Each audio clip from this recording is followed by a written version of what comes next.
Hi guys! A day in my life as 38 years old student. So here's my classmates. Ginagawa nilang tambayan ng aking house babel.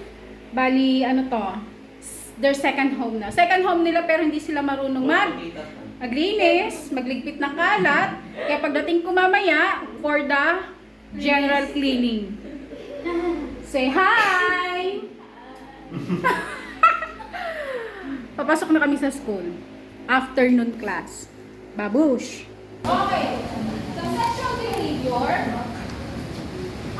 from biological perspective, parang sa biological, meron tayong tinatawag na si hypothalamus. Sino ba si hypothalamus?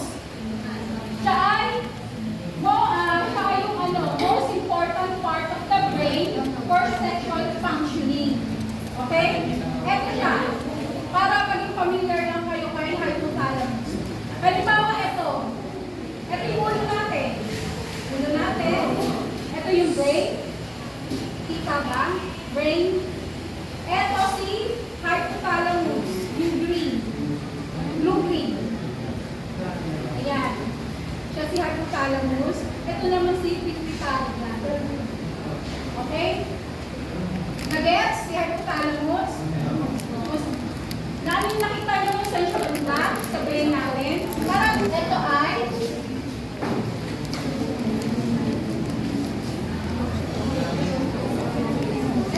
si oxytocin. Oxytocin? Makibasa lahat? Oxytocin. Oxytocin ay? The love hormone. Hormone. Ito yung nakakaramdam tayo ng pagmamahal. Pagmamahal, hindi lang sa loved ones, hindi lang sa jowa, hindi lang sa pamilya. Nakakaramdam tayo ng pagmamahal sa mga pets. So, si oxytocin, siya yung responsible para makaramdam tayo ng pagmamahal. Okay? Pag wala ng oxytocin, wala na Oxytocin, Wala akong oxytocin pala, te. hormone. Wala pala akong oxytocin. Wala akong oxytocin. Wala akong oxytocin. Wala akong pagmamahal eh. Ang next na hormones, ito ay si makibasa lahat. Prolactin. From the word prolactin, ano naisip nyo? Gatas, di ba? So, ito si prolactin, siya yung responsible para makapag-produce ng yung mga bagong panganak. Ayan yung inuutusan ni Gray, si hypothalamus, na mag-produce ng milk.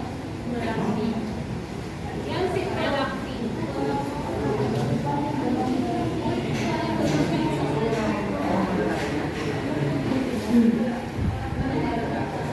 Any question?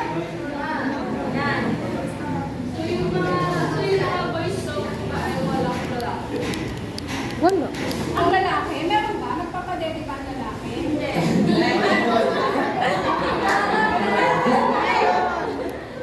Hoy! Nagpala ka bang meron? Hindi. Wala po.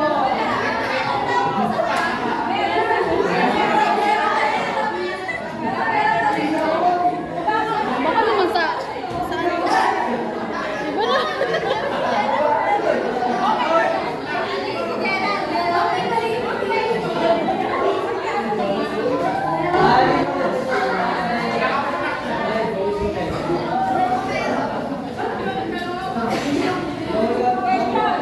Iba na. Kung meron. Next, vasopressin. Baka iba. Ibang... Siya ang responsible para sa P1. Baso. Hindi yung A. Tayo ng uhaw. Gusto natin ng tubig. So, kailangan tayo uminom ng tubig. Okay? Halimbawa, dehydrated tayo. Si vasopressin, pag dehydrated tayo,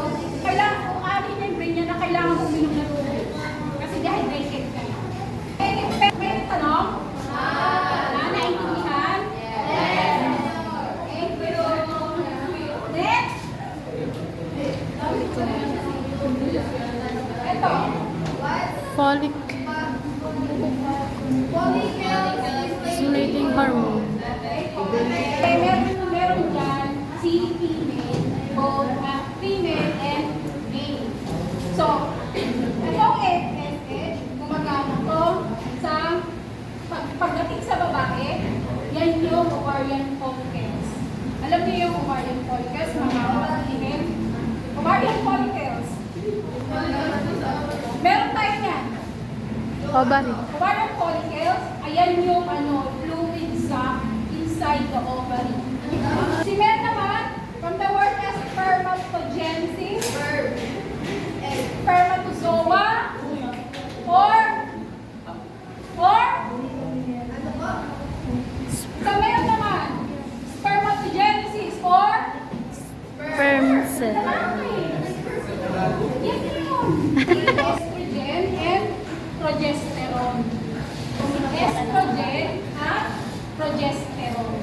Okay? Sa lalaki naman, testosterone, hypothalamus, Oxytocin, lactin, vasopressin, folic stimulating hormone, luteinizing hormone. any question?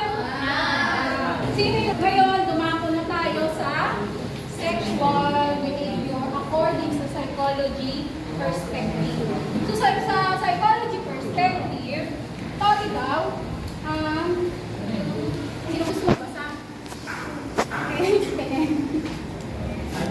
Sexual behavior, psychology perspective. Sexual motivation, often referred to as libido. Libido. It's a person's overall sexual drive or desire for sexual activity. Okay, from the word sexual motivation. Si libido yan. Sino si libido? Tapos na yung klase, ito na kami pauwi. Magdalakad. Nakapahanakan mo sa magbigay. Kaya kala ko strict ko. Ito pala. Hindi ko sa himin. Hindi, akala ko, hindi. Okay naman sila.